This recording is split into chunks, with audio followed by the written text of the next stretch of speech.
Kedua game ketiga, RR Kisana versus Vesaka Garuda. Alright, Peak of Power lagi-lagi ya yang coba untuk dimainkan oleh RRQ. Mereka akan bermain secara ya culik-menculik. Yap. Ya kan, tinggal sabar dulu aja karena berarti tugas Benji lumayan banyak nih. Dia harus bukain vision, dia harus ada di depan juga. Sementara dari set talent emblemnya yang menarik untuk Kadita, Rapture, dan satu buah Pull Yourself Together. Itu yang akan ngebuat nantinya dari cooldown untuk Petrify atau ya item-item aktif ya, which is kayak mungkin nantinya Winter Crown dimiliki, itu cooldownnya akan semakin besar. Iya, dan inilah dia untuk Bellaric yang diambil untuk Pendragon sebagai EXP lane ya. Kita udah pernah lihat juga untuk Bellaric yang digunakan di XP dan apakah ini akan worth it untuk digunakan juga oleh Vesaka Garuda, mengingat ya mereka membawa Joy dari arah Kisena, jadi harus ada yang bisa instant lock nih ketika nantinya Ian coba masuk lini belakang dari Vesaka Garuda. Wah, ini Ian 0-1 pakai Joy. Iya. Genji 2-0 pakai Phobius ya. Oke. Dan pergerakan sudah mulai terlihat ke arah bottom lane. Wah, tapi terlihat memang ada Ian di sana yang dituju tapi berhasil di cover dengan Tyrant's Revenge. Daniel sepertinya bisa membuat waktu untuk datangnya Agoy, terkena efek knock up dan kali ini malah first blood dipegang oleh Ians. Wah, ini Ians yang memang sebenarnya udah ke gap ya dia di area bawah. Iya. Damage yang memang disumbangkan juga tadi nyicil banget ke arah Ian. Cuman backupannya cepet banget dan Dark Wave juga ngebuat dari sosok Gozalski tidak bisa kemana-mana. Even Revitalize tadi telah di pop up. Early yang harusnya bisa dipegang sama Vesaka ini justru mereka udah mulai mengalami kesulitan. Iya, dan ini yang dapetin poin kill pertamanya Ians lagi. Jadi akan membuat snowball effect juga untuk RRQ Sena. Tapi ya kita bakal lihat nih, sekuat apa nanti Hayabusa bisa kontes di turtle yang pertama. Karena lagi-lagi yang kita tahu ya, Joy itu ada di atas Hayabusa nih apabila kontes di turtle objektifnya. Walaupun Hayabusa dia bisa pakai shadow kill sambil retry ya. Bisa. Cuman kita akan lihat gimana setup yang akan bisa ngenakin ke arah jungle-nya juga. Karena Benji udah di depan bersama dengan Pendragon. Wah, kombinasi knock up yang memang dilakukan Pendragon dan semuanya dengan Vengeance yang diaktifkan. Tapi kali ini memang Benji tertinggal, masih mengudara dengan Infernal Pursuit-nya. Quad Shadow yang dibuka oleh Ridak. Tapi Benji masih coba bertahan dengan semua spell farm-nya. Avatar of Guardian yang dimiliki oleh Gozalsi. Sudah mulai di-trigger tapi dirinya nggak bisa diselamatkan. Benji masih menari-nari di udara, lihat gimana dia menahan Shadow Kill. Meskipun kali ini harus tumbang. Tapi turtle pertama dipegang oleh Ians. Dan sekarang Ians menari-nari dengan Electrifying Beat tertangkap sama Windclaw. Masih ada Quad Shadow. Tapi Daniel menunggu momentum. Gak ada trigger Quad Shadow. Iya, even dari Benjinya tumbang, tapi dia benar-benar rela babak belur agar turtle bisa jatuh ke tangan dari RRQ. Dan itu menjadi sebuah keuntungan yang cukup baik juga. Iya. Sementara Vesaka, penggunaan dari Bellaric yang mencoba untuk membuat adanya movement dari Joy ini terhentikan ya. Tapi masih cukup sulit tadi karena Joy juga memang lincah banget juga dari tadi.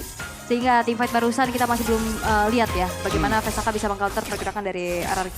Ya, dan ini udah mulai ada pressure yang besar, terutama ke arah jungle dari Vesaka Garuda ya. Karena kita lihat juga ada satu fair battle tadi yang diambil oleh Ian sebagian atas. Dan memang tujuan dari RRQ Sena ini bisa saya dikerahkan juga ke arah Bellaric. Karena informasi telah diterima, Bellaric tadi sempat ke-trigger Vengeance meskipun akan segera aktif lagi. Tapi Benji akan cutting di bagian belakang dari outer turret dan nggak bisa dilakukan balik oleh Pendragon. Membuat space juga nih untuk minimal Sicilian gitu kalau misalnya mau ke bawah udah ditungguin sama Ago yang sekarang siap banget nih untuk di-trigger. Tapi tertangkap sang Windclaw masih terlalu kuat mentalnya. Iya, apalagi ada Thalasphobia juga ya. Ngebuat dari Ago yang nggak perlu recall untuk bisa memulihkan kembali bagaimana HP-nya. Satu buah Corrosion Sight sudah menjadi modal untuk Hazard tapi di top lane. Ini kayaknya cukup berbahaya untuk Chico ya. Memang masih belum cukup damage yang dihasilkan dari level 1 untuk Shadow Kill-nya. Membeli waktu di bagian tengah karena sekarang Avatar of Guardian digunakan untuk defense maneuver. Benji trigger Vengeance-nya. Menahan Barzi dengan ada Dark Wave dan Ians masuk. Dengan Electrifying Beats, Ians langsung mencabut nyawa dari Barzi. Ya walaupun memang range-nya jauh ya, tapi apa daya kalau ditabrak depan muka sama Ian juga lumayan susah dan Pendragon. Wow, mempersiapkan Tyrant's Revenge. Lihat gimana Daniel memang belum mau men-trigger Tyrant's Revenge-nya dan cukup membeli waktu sebenarnya untuk teman-teman dari Vesaka Garuda agar outer turret mid lane mereka nggak dihancurkan ya. Tapi ini udah mulai secara bersamaan regroup semua membernya, berkumpul di area river dan melakukan setup yang sepertinya bakal membuat mereka bisa memenangkan team fight di turtle kedua ini. Iya, terus juga dari Wrath of Dryad-nya masih tertahan ya buat Pendragon ya. Untungnya masih siap untuk nanti setup di area turtle. Namun tidak akan dibiarkan begitu saja. Benji akan mengusir mundur pergerakan dari Pendragonnya pula. Oke. Sementara kali ini akan terjadi keramaian nih, 4 versus 4. Iya, aku kira tadi Daniel bakal coba nutupin di area purple buff, tapi nggak sempat sepertinya dan masih tarik ulur untuk turtle yang kedua. Sekarang udah mulai regroup, 5 melawan 5 di area river. Dan Benji mengetahui Gozalsi yang berdiam di area rumputan. Pendragon yang membuka visions. Masih menunggu untuk clear di bagian tengah. Dan informasi diberikan. Daniel? Dan kemudian Daniel, Tyrant's Revenge dan juga Flicker. Masih bisa selamat seperti Barsi. Dan coba untuk dikembalikan dengan Quad Shadow yang diaktifkan oleh Ridak. Tapi di sisi lain, kehilangan cukup banyak HP. Benji masih bertahan dengan Vengeance-nya. Pendragon tertinggal. Dan lihat di lini yang lain, ada Ians yang mengeksekusi Hazard. Dan juga Pendragon yang sempat men-trigger Wrath of Triad-nya. Masih ada HP yang terbaut dalam tubuhnya. Cover dari Revitalize. Dan kali ini Daniel yang dieksekusi. Tapi Ians lagi-lagi bisa mendapatkan 2 point kill. Meskipun dibalas dengan 2 point kill. 2 tukar 2 tapi gak berhenti. Karena Benji pun down. Kali ini kerugian di RRQ. Dan Chico menari-nari dengan Heavy Crossbow yang berhasil mendapatkan 1. Wah. Barsi yang dituju. Heavy Crossbow gak mau terlalu dalam. Gak ada overcommit dari Ya, Chico. bijak sekali ya Chico. Sangat-sangat menurunkan emosinya juga. Dia gak mau terlalu jauh untuk mengejar tapi... Waduh, Agoy. Wave. Agoy. Boleh Agoy. Boleh. Keren Agoy ini. Memberikan serangan kejut dari belakang ya. Dengan kombinasi Rock Wave dulu ternyata. Iya. Berharap memang terkena cipratan airnya ya. Betul. Tapi ternyata belum berhasil untuk mendapatkan seseorang tersebut. Dan split. Upaya dari Vesaka Garuda untuk mendapatkan sedikit keuntungan juga nih ya. Outer turret biar top lane yang berhasil dihancurkan. Nah, sekarang turtle-nya nggak akan dilepaskan lagi sih harusnya ya. Tapi udah banyak banget resource yang digunakan. Jadi akan seperti apa kontes di area turtle kedua ini. Dan sepertinya Retributions dari Yans berhasil memberikan turtle buff ke arah RRQ sana. Outer Guardian untuk defensif, di bagian bawah. Lihat gimana Hazard harus mendapatkan 1 turret. Tapi tertangkap oleh adanya bouncing ball. Membuat Ridak dan juga Gozalsi hilang di tempat. Ya Agoy sendirian di depan. Wah ini cukup berbahaya lagi. Tapi karena memang ada cover dari Tyrant's Revenge yang dibuka, Pendragon yang dituju. Cukup aman untuk Pendragon menghindar. Dan di bagian lain sepertinya memang cover yang dilakukan dari Ians membuat dorongan yang sempat diberikan oleh Hazard gagal di bagian bottom lane. Iya dan ini RRQ bermain dengan waktu sih. Di bawah ke arah late game mereka akan mengalami kesulitan tentunya. Yep. Apalagi dari tadi kalau kita lihat bagaimana RRQ membawa team fight ini 5 versus 3. Iya. Karena tadi Ridak ya di atas, terus Hazardnya juga di bawah. Karena setidaknya akhirnya ada pertukaran yang bisa dilakukan oleh Vesaka. Yaitu adalah split push untuk ngancurin turret demi turret. Iya membeli waktu sebanyak mungkin pasti untuk Vesaka agar mereka bisa mengejar item-item yang dibutuhkan. Tapi kombinasi dari Agoy! Solo pick up yang luar biasa, kejutan yang kita nantikan. Tyrant's Revenge, kombinasi skill, After Guardian memang membeli waktu tapi nggak terlalu lama. Dan Daniel menjadi pertukaran. Dengan dia Pendragon juga yang hilang. Tapi double kill dari Hazard dan lini belakang dia acak-acak oleh Ridak membuat pertukaran 3 untuk 3. Tapi Ians masih menadakan adanya Electrifying Beats dan sekarang coba untuk mengambil juga purple buff milik Ridak. Oke, karena kebetulan Retribution masih belum ready, di reset dulu aja, diusir mundur ada Gozalski. Tapi ya gak banyak yang bisa dilakukan selain merelakan purple buff milik dari Ridak ini diambil dan dicuri oleh Ians. Pertukaran memang juga terjadi ya, 3 tukar 3. Vesaka benar-benar melakukan perlawanan yang cukup signifikan kali ini. Iya. Namun RRQ selalu bisa mendapatkan bayarannya lagi. Karena ternyata turret yang tadi sempat dipegang sama Vesaka, outer dan top bottomnya hancur. Ini sekarang sampai innernya udah hancur loh di bawah dibalesin sama RRQ. Wah ini cukup sulit pastinya. Dan Hazard, apakah coba terpick off tadi? Dan masih selamat ya sepertinya dari ini- instant replay kita lihat momentum tadi banyak banget nih kombinasinya. Ini bener-bener Chaotic ya. iya chaotic banget, free hit juga dari belakangnya sebenarnya untuk Hazard. Ya. Tapi kita tahu bagaimana Joy ini pinter banget dan lincah banget pastinya untuk menyelinap ke belakang. Sehingga kita tahu posisi belakang pun belum tentu menjadi posisi yang aman. Iya. Ya kayak Cecilian kan range-nya jauh, tapi kalau ditabrak kayak tadi ya lumayan susah juga. Nah masalahnya yang nabrak tuh nggak cuma Ian saja sih. Karena berulang kali kita lihat Agoy juga. Nah kayak di atas nih. Rough Wave juga Oceanode. Memang berhasil dihindari oleh Hazard tapi Benji memberikan covernya karena Agoy yang masih harus membeli waktu untuk Rough Wave-nya aktif kembali. Yap, dan Lord-nya ternyata bakal di-commit ya, Avatar of Guardian. Tapi ada Quad Shadow juga yang diinisiasikan oleh Ridak dan siapa yang mendapatkannya? Ians! Retribusi yang on point, Agoy menghilang tapi pertukarannya ada dengan Gozalsi dan kali ini Pendragon tertinggal, Dark Wave dibuka.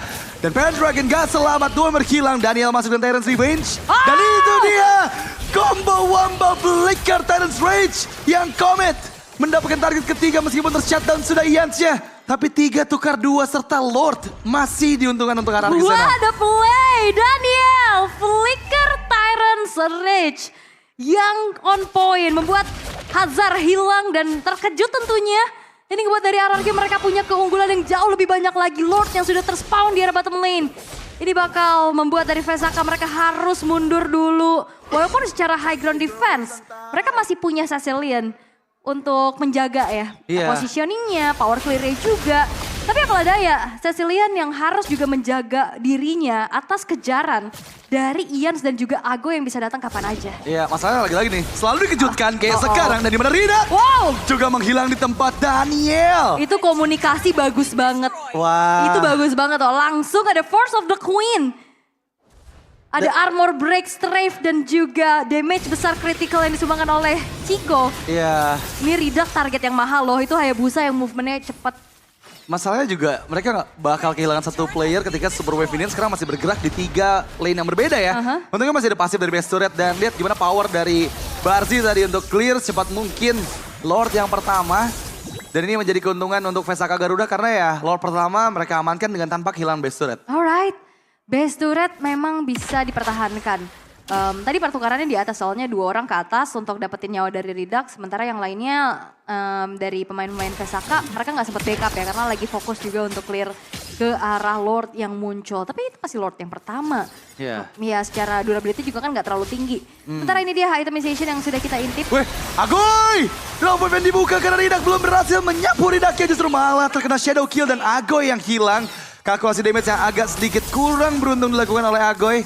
Dan Berani sekarang ya, ya, tapi ini ya. benar-benar ngebuat VSAK Garuda udah mulai pede nih untuk keluar dari area pertahanan mereka. Iya, karena ternyata nggak perlu dicari, dia nyamperin sendiri ya. Iya.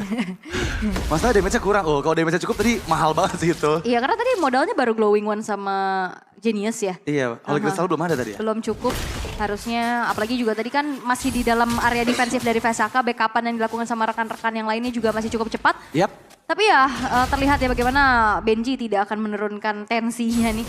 Dia masih akan ada di lini paling depan untuk nge-zoning out siapapun yang muncul. Wah, Daniel. Ridak belum sempat ya. Itu timingnya sedikit lagi, tapi memang antisipasi dilakukan dengan gak bergerak ke arah sebelah kanan tadi membuat Ridak kali ini berhasil mengeluarkan Quashy Doi dengan aman. Jadi ini VSAK udah mulai keluar lagi. Mereka mencoba untuk mempertahankan teritori jungle atas mereka. Tapi jangan lupakan, tadi sempat ada kejadian di bagian atas di mana menguntungkan karena Araki Sena dan sekarang sepertinya udah mulai diwaspadai oleh VSAK Garuda. Bentar ya, Pendragon punya purple buff ya. Oke. Ini purple buffnya siapa nih? Oh ya, harusnya purple buffnya dari Ridak ya. Oke, Chico masih bisa menghindar tapi Electrify Beats, Ians berhasil menuju ke arah lini belakang, depan juga dimakan oleh Chico dan sekarang hanya ada 3 player dari VSAK Garuda. Terkena Tyrant Strange, terkena Rogue Wave, double kill untuk Chico dan sekarang lagi-lagi kombinasi crowd control dari Daniel membuat Pendragon gak bisa escape dengan mudah dan di lini belakang lihat gimana dikejar-kejar Ridaknya nggak dikasih escape sama Benji dan itu membeli waktu cukup lama untuk mereka setup di Lord kedua. Iya, ini jauh banget ya dikejarnya ya. Benji nggak ngasih lepas, tapi bakal dibegal kah? Daniel memang belum berhasil connect di sana Tyrant Defense tapi Ridak nggak dikasih recall. Dibayang-bayangi Quad Shadow akhirnya menyelamatkan dirinya dari Daniel. Ya informasi ya, Quad Shadow dan recall harusnya yang dilakukan oleh Ridak membuat Lord Inhenge yang pertama ini akan terbuka dengan cukup lebar tanpa adanya upaya kontes sama sekali juga yang bisa dilakukan oleh VSAK. Dan kali ini memang goldnya nggak terlampau jauh ya karena VSAK-nya juga melakukan perlawanan yang cukup signifikan di game ketiga ini. Namun tetap penguasaan dari segi objektif masih dipegang oleh RRQ. Wah, kali ini memang ujian sebenarnya buat Araki Sena sih. Karena ketika Lord kedua belum berhasil maksimal Iya, ya. ini bom waktunya meledak nih. Bener, ini tinggal nunggu masalah waktu aja di mana damage nanti dari Cecilion dan juga Karinya udah ada di puncaknya. Dan memang dari players gold terlihat sangat signifikan antara Chico, Ians dan juga Hazard dan juga Ridak ya. Cukup jauh perbedaannya, ada di hampir angka 3000. Jadi masih sangat-sangat menguntungkan sekali untuk Araki Sena. Dan seperti apa nih manuver mereka pada saat pressure Lord ada di bagian bawah. Yes, oke. Triline push akan coba untuk dioptimalkan terlebih dahulu ya. Karena tadi di game sebelumnya mereka nggak triline push agak sedikit susah. Betul. Dan sekarang Lord sudah mulai charge ke dalam base turret dari bottom lane. Memang ada conceal play tadi yang coba dilakukan tapi 1v1 antara Ian dan juga Ridak memang berhasil fast clear untuk minion yang masuk tapi di bagian bawah base turret sudah langsung menghilang. Daniel dipaksa mundur, Lord masih cukup available dan yap berhasil solo pick off ternyata Ian di atas. Ridak yang sudah menghilang menjadi satu momen kah untuk Araki Sena karena sekarang mereka mempersiapkan Daniel yang mengurungkan niatnya, Petrify gagal dari Agoy, memaksa untuk flicker dikeluarkan dari Barzi. Dan Daniel masih menunggu momentum terkena efek knock up dan masuk sudah Ians. mencoba untuk menarik dari dengan Revive Beast. 3 member hilang dari Vesaka Garuda. Dan Nararki Sena sepertinya bisa mendapatkan momen untuk clean sweep. 3-0 poin penuh untuk RRQ Sena di match kedua ini. RRQ Sena tidak memberi ampun, 3-0 tanpa balas mereka dapatkan dan menuju ke pool 1-0. Dan bahkan Chico di 3 game ini tidak tumbang sama sekali. Wow, Chico 3 game 0 death. Dan jujur ini support aku ke arah Daniel sih untuk di